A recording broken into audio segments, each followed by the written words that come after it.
नमस्कार दोस्तों, स्वागत है आपका आपके अपने YouTube चैनल अनपैरेलल एकेडमी और मैं कहूँ अनपैरेलल ई क्लासेज में आपका हार्दिक अभिनंदन और स्वागत। मैं जीएस हमेशा की तरह आज फिर लेकर आया हूँ आपके लिए एक नया सेशन। तो लाइव टेस्ट 37, इससे पहले के लाइव टेस्ट आपने नहीं देखे हैं तो अनपैरेलल ई क्लासेज झालावाड़ की प्लेलिस्ट में आप जाइए और वहाँ से 1 बाय 1 लाइव टेस्ट लगा के आइए। आपको इन वीडियो से राजस्थान पटवार एग्ज़ाम के लिए काफ़ी हद तक हेल्प मिलेगी। ठीक है, मोस्ट नोट अनपैरेलल एकेडमी का जो थीम और मोटो है सर्वाइवल ऑफ द फिटेस्ट। और बात करें राजस्थान पटवार की जो एग्ज़ाम डेट वो भी डिक्लेयर कर दी गई है 28 फरवरी 2021 मीन्स टू से अगले साल आपकी ये भर्ती का होने के आसार दिखाई दिए हैं। ठीक है, पीडीएफ आप टेलीग्राम चैनल से डाउनलोड कर सकते हैं जिसको कि मैं डिस्क्रिप्शन लिंक में दे दूंगा। ठीक है, तो और बात करें तो कौन कौन सी वैकेंसीज के लिए ये सेशंस आपके लिए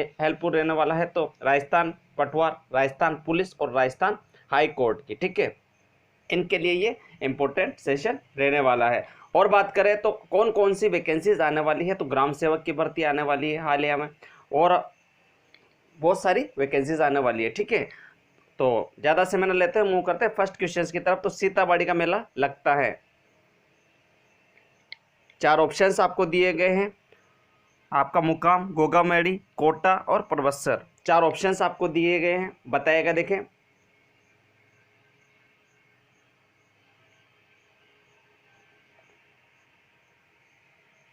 तो आपको पूरा लिखना है 1 2 3 4 इस तरह से। अगर आप लिखेंगे तो उससे आपको कुछ भी फायदा नहीं होना जाना है। ठीक है, आपको फायदा होगा अगर सीताबड़ी का मेला, आपका करेक्ट आंसर परबत्सर है तो आप पूरा लिखे। ठीक है, तो करेक्ट आंसर हो जाएगा इसका Kota is the correct answer, Sitabari का मेला लगता है। ठीक है, तो इस क्वेश्चन से आपको इतनी जानकारी मिल जाती है। राजस्थान में राजीव गांधी पर्यावरण संरक्षण पुरस्कार प्रदान किए जाते हैं, तो 4 ऑप्शंस आपको दिए गए हैं। 10 जून को, 28 जून को, 7 जून को, 5 जून को। ठीक है, पर्यावरण संरक्षण से आपको एक चीज़ याद आनी चाहिए कि जो पर्यावरण है उसका जो इंग्लिश में अगर मैं ट्रांसलेट करूं दैट इज इन्वायरमेंट। ठीक है, और इन्वायरमेंट से ही आपको याद आ जाना चाहिए इन्वायरमेंट डे। अब इन्वायरमेंट डे कब मनाया जाता है, तो 4 ऑप्शंस आपको दिए गए हैं, 10 जून को, 28 जून को, 7 जून को और 5 जून को। ठीक है, अगर आपको इन्वायरमेंट डे के बारे में थोड़ा सा भी पता है तो आप इसका आंसर फटाक से दे जाएंगे, दैट इज पर्यावरण संरक्षण पुरस्कार प्रदान किए जाते हैं राजस्थान में। ठीक है, तो इसका करेक्ट आंसर हो जाएगा 4 इज द करेक्ट आंसर, 5 जून को। ठीक है, तो इस क्वेश्चन से आपको इतनी जानकारी मिल जाती है। मूव करते हैं नेक्स्ट क्वेश्चन पर। तो राजस्थान के भौगोलिक क्षेत्र को किस वर्ष राजस्थान का नाम दिया गया, तो 4 ऑप्शंस आपको दिए गए हैं। फर्स्ट 26 जनवरी 1950, सेकंड 26 अप्रैल 1950, थर्ड 26 जुलाई 1950 और फोर्थ आपका 26 जनवरी 1965। ठीक है, तो क्वेश्चन से एक बार फिर मैं आपके लिए रिपीट करता हूँ, राजस्थान के भौगोलिक क्षेत्र को किस वर्ष राजस्थान का नाम दिया गया। इंपॉर्टेंट फैक्ट मुझे याद आ रहा है कि भौगोलिक क्षेत्र राजस्थान का जो डिवीजन हम किसका पढ़ते हैं, तो राम लोचन सिंह जी का पढ़ते हैं, जिसमें पश्चिम रुस्तल आ गया, अरावली क्षेत्र आ गया, पूर्व का मैदान आ गया और दक्षिण पूर्वी पठार आ गया। ये 4 हम भौगोलिक डिवीजन पढ़ते हैं राम सिंह लोचन जी के। ठीक है, तो बात करें भौगोलिक क्षेत्र का डिवीजन या वर्ष राजस्थान का नाम दिया गया, तो करेक्ट आंसर हो जाएगा फोर्थ 26 जनवरी 1965। मूव करें नेक्स्ट क्वेश्चन पर। तो आहड़ संस्कृति किस जिले में है, तो 4 ऑप्शंस आपको दिए गए हैं, भरतपुर, बीकानेर, उदयपुर, भीलवाड़ा। बताएगा, देखें। और एक इंपॉर्टेंट फैक्ट मुझे आ रहा है, याद आया कि बोराट का पठार जो कि स्क्रीन पर आपको दिखाई दे रहा है कि ये किन जिलों के मध्य लगता है, तो ये भी क्वेश्चंस में आ जाता है। और ये अरावली की गोंड पठारों में आता है। ठीक है,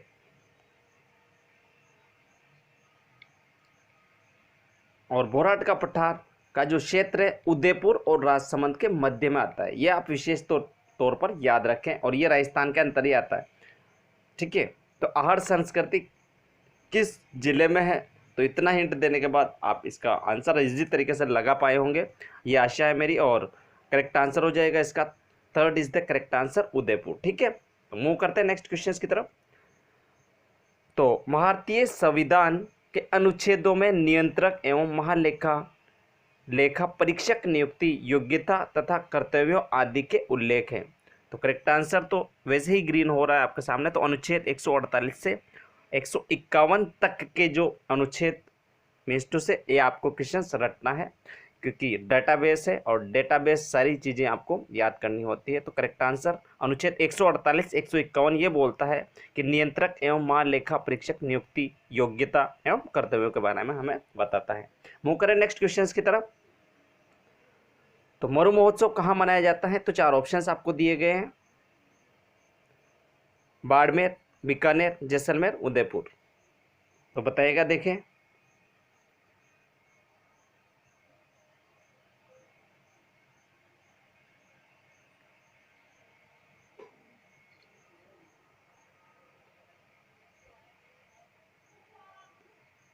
फास्ट फास्ट फास्ट फास्ट, और शेयर वेयर वगैरह कर दिया करो यार। आप लोगों के ही वजह से मैं इतनी अनपेरल तरीके से प्रीवियस ईयर को डिज़ाइन कर और एनालिसिस कर आपके लिए ये चीज़ें लेकर आता हूँ। आज स्पेशल आर्ट एंड कल्चर का ये सेशन नहीं है, ये मिक्सअप वाला सेशन है।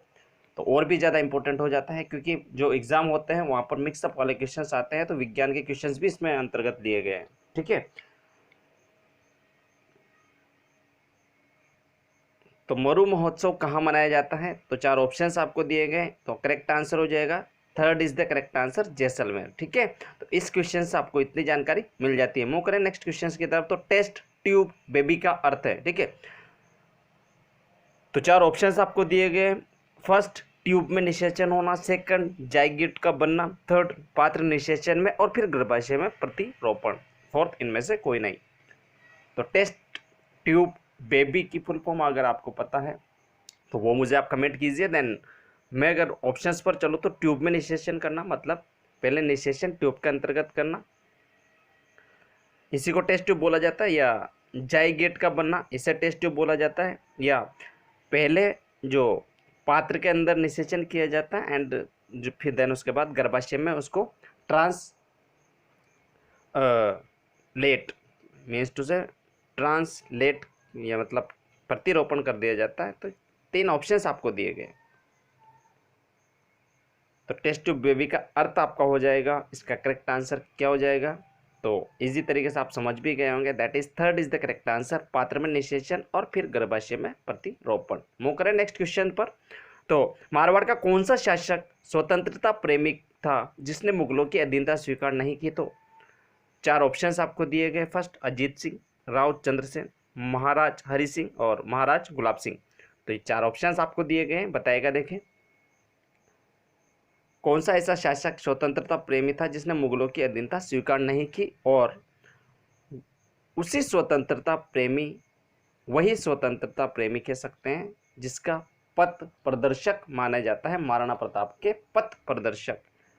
ठीक है, जिनके पथ पर अपने जो पराक्रमी महाराणा प्रताप हुए हैं वो भी चले। तो फास्ट, स्वतंत्रता प्रेमी करेक्ट आंसर हो जाएगा। सेकंड, राव चंद्रसेन, जिन्होंने कभी भी मुगलों की स्वाधीनता स्वीकार नहीं की। ठीक है, मूव करें नेक्स्ट क्वेश्चंस पर। तो मालानी ग्राम किस नस्ल की गाय की उत्पत्ति स्थल है? अब मालानी ग्राम आपका पड़ता है बाड़मेर के अंतर्गत। ये जो फर्स्ट दिया हुआ है, 4 ऑप्शंस आपको दिए हैं, नागौरी, बाड़मेर, थारकर और फोर्थ ऑप्शंस बाड़मेर। तो एलिमिनेट ऑप्शन से भी आपको कभी ना कभी क्वेश्चंस वहाँ पर करने चाहिए, दैट इज एलिमिनेट यहाँ पर होता है। तो बाड़मेर और बाड़मेर, सेकंड और फोर्थ ऑप्शंस तो सेम है, तो वैसे ही एलिमिनेट हो जाता है। और वैसे भी गाय की नस्ल के बारे में पूछा गया है कि तो मालानी गांव, अब ये गांव है जो कि कौन सी नस्ल से संबंधित है, दैट इज नागौरी फर्स्ट या थर्ड थार पारकर। अब 50-50 है, तो करेक्ट आंसर हो जाएगा थर्ड थार पारकर, गाय की नस्ल जो कि मालानी ग्राम से संबंधित है। मूव करें नेक्स्ट क्वेश्चन की तरफ। तो बीकानेर जिले का क्षेत्रफल कितना होगा यदि वह राजस्थान राज्य के कुल क्षेत्रफल का 7.96% अंश रखता है?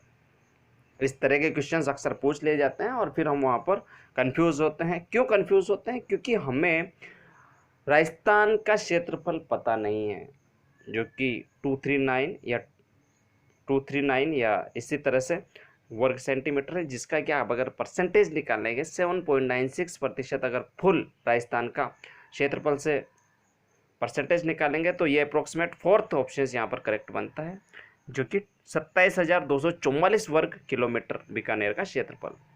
मूव करें नेक्स्ट क्वेश्चन पर। तो सामान्य व्यक्ति की नब्ज की गति किसके मध्य में होती है? तो 4 ऑप्शंस आपको दिए गए, 60 से 70, 70 से 60, 80 से 90 और 90 से 100।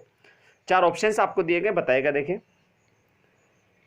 व्यक्ति की नब्ज की गति, और ये साइंस एंड टेक्नोलॉजी से संबंधित क्वेश्चंस और इस तरह से क्वेश्चंस आते हैं सिलेबस में, को ध्यान में रखते हुए आप तैयारी करेंगे तो शायद और बेटर होगा, क्योंकि साइंस में आपको बायोलॉजी से एक्सपेक्टेड ज़्यादा क्वेश्चंस पूछे जाएंगे, मीन्स टू से दैनिक जीवन उपयोगी विज्ञान से। ठीक है,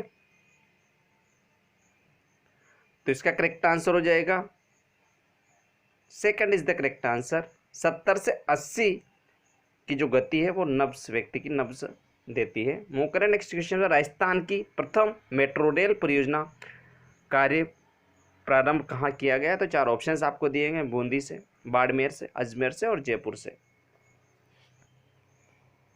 तो इसका आंसर तो आप ऐसे ही लगा जाएंगे अगर आप थोड़ा सा भी बेसिक नॉलेज रखते हैं तो, क्योंकि डीएमआर से आपने खूब सुना है, दिल्ली मेट्रो रेल कॉरपोरेशन। ठीक है, और दिल्ली मेट्रो रेल कॉरपोरेशन जो कि दिल्ली में स्टार्ट है, और आप बैठे भी होंगे, आपने एंजॉय भी किया होगा, तो वो कब बनकर तैयार हो गई थी और कब बनी थी? तो 2002 में। ये आप विशेष ध्यान रखें, ये सेंट्रल लेवल की मैं बात कर रहा हूँ, और आपको जो क्वेश्चंस पूछा गया वो स्टेट लेवल पर क्वेश्चंस पूछा गया। राजस्थान की प्रथम मेट्रो रेल परियोजना, और अगर दिल्ली मेट्रो की बात करें तो 2002 में, और राजस्थान की प्रथम मेट्रो रेल परियोजना आपकी correct answer 4 Jaipur, JMRC, Jaipur metro rail परियोजना। क्वेश्चंस अगले की बात करें तो निम्न में से कौन सी तिलहन की फसल राजस्थान में खरीफ के मौसम में उत्पादित नहीं की जाती है? विकल्प आपको दिए गए, मूंगफली, तिल, सोयाबीन, सरसों। 4 ऑप्शंस आपको दिए गए, बताएगा देखें। तो फास्ट फास्ट फास्ट। अब सबसे पहले आपको पता होना चाहिए रबी की फसल किसे कहते हैं और खरीफ की फसल किसे कहते हैं, मीन्स टू से कम महीने तो आपको पता होना चाहिए। और अगर बात करें तो मूंगफली बरसात के टाइम पर, तिल आपके बरसात के टाइम पर, सोयाबीन अभी बोई जा रही है मीन्स टू से बरसात के टाइम पर, तो सरसों आपकी बोई जाती है दीपावली के बाद, मीन्स टू से वो रबी की फसल हो गई, और ये सारे खरीफ की फसल। ठीक है, प्रसिद्ध विमल शाही मंदिर कहाँ स्थित है? तो 4 ऑप्शंस आपको दिए गए, जैसलमेर, कोटा, जोधपुर, दिलवाड़ा।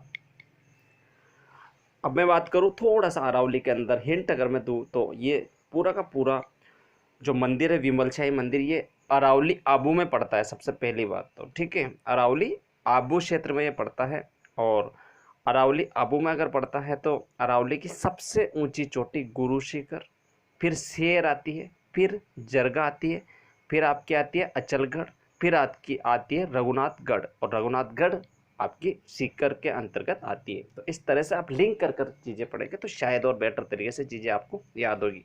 तो प्रसिद्ध विमल शाही मंदिर का आबू, सिरोही, और सिरोही में आपका आबू पड़ता है, और उसमें देलवाड़ा मंदिर पड़ता है। ठीक है, तो इस क्वेश्चन से आपको इतनी जानकारी मिल जाती है। मूव करें अगले क्वेश्चन की बात करें तो राणा कुंभा को राजस्थान का अभिनव वृत्ताचार्य कहा गया है क्योंकि? अब उनके पास क्या स्पेशलिटी थी, क्या स्पेशलाइजेशन था जो उनको अभिनव वृत्ताचार्य कहा गया है? 4 ऑप्शंस आपको दिए गए, संगीत प्रेमी, लिखने के प्रेमी, दुर्गा प्रेमी और युद्ध प्रेमी। राणा कुंभा के द्वारा निर्माण किस चीज़ का किया गया? तो मैं आपको बताऊं तो चित्तौड़ दुर्ग के अंदर अंदर आपका विजय स्तंभ जो बना हुआ है वो राणा कुंभा के द्वारा ही निर्मित है। और बात करें तो इन्हें क्यों अभिनव वृत्ताचार्य कहा गया? तो 4 ऑप्शंस आपको दिए गए हैं। अब तक आपने आंसर दे दिया होगा, नहीं दिया है तो इसका करेक्ट आंसर फर्स्ट, संगीत वो प्रेमी थे, सूड प्रबंध इस तरह से, और इनकी काव्य रचनाएं हैं। तो किस संवैधानिक संशोधन ने राष्ट्रपति को अपने मंत्री परिषद के क्रमानुसार कार्य करने को अनिवार्य बना दिया? तो 4 ऑप्शंस आपको दिए गए, 38वां संविधान संशोधन, 42वां संविधान संशोधन, 46वां संविधान संशोधन या 92वां 52वां संविधान संशोधन। संवैधानिक, एक बार फिर से मैं रिपीट कर देता हूं आपके लिए कि संवैधानिक संशोधन ने राष्ट्रपति को अपने मंत्रिपरिषद के परामर्श अनुसार कार्य करने को अनिवार्य बना दिया, मींस टू नेसेसरी बना दिया, और मंत्रिपरिषद के परामर्श पर राष्ट्रपति को वर्क करना पड़ेगा संवैधानिक तौर पर। तो ये कहाँ पर ऐड किया गया, किस संविधान संशोधन के? तो संविधान संशोधन की जो प्रक्रिया है वो संविधान में ली गई है साउथ अफ्रीका, दक्षिण अफ्रीका से ये ली गई है, और अभी तक इसमें बहुत सारे संविधान संशोधन हो चुके हैं। तो दैट इज, बात करें तो इसका करेक्ट आंसर हो जाएगा आपका second is the correct answer, 42वां संविधान संशोधन, जिसमें कि राष्ट्रपति को अपने मंत्रिपरिषद के परामर्श अनुसार कार्य करना होता है। तो thanks for watching this video. Important notice, इसी तरह से मैं लेकर आता रहता हूँ आपके लिए लाइव टेस्ट। आज 37 था, और अच्छा लगा हो तो दिल से लाइक कीजिएगा। आपके लाइक करने से मेरा मोटिवेशनल बढ़ता है और मैं चीज़ों को और इजी तरीके से एनालिसिस कर आपके लिए लेकर आता हूँ। तो और ज़्यादा से ज़्यादा इस वीडियो को शेयर कीजिए अपने जितने भी फेसबुक और व्हाट्सएप पर एजुकेशनल ग्रुप हैं, और आपके शेयर करने से उस स्टूडेंट तक शेयर कीजिएगा, सब्सक्राइब कीजिएगा। और आप नए हैं चैनल पर तो जब आप सब्सक्राइब करेंगे तो बराबर में जो बेल आइकन का बटन दिखाई देगा उससे आप प्रेस कर लीजिएगा। जब आप ऐसा करेंगे तो आपका जो नोटिफिकेशन ऑन हो जाएगा पर्टिकुलर अपने चैनल के लिए। मैं जब भी वीडियो अपलोड करूं तो तुरंत आपको टाइम टू टाइम मिल जाए, ठीक है? तो thanks for watching this video. इसी तरह मेरे चैनल के साथ बने रहिए, मैं लेकर आता रहता हूँ नए से नया और हर वक्त आपके लिए लाइव टेस्ट। आज 37 था, इससे पहले 1 से लेकर 36 में डाल चुका हूँ, और प्रोबेबली 28 फरवरी 2021 तक हम 100 लाइव टेस्ट को अंजाम दे देंगे, अगर आपका साथ रहा। आप पढ़ते रहिए, मुस्कुराते रहिए, और hope you like it. So thank you and bye bye, take care. मिलते हैं नेक्स्ट लाइव टेस्ट 38 के साथ। तो बाय बाय।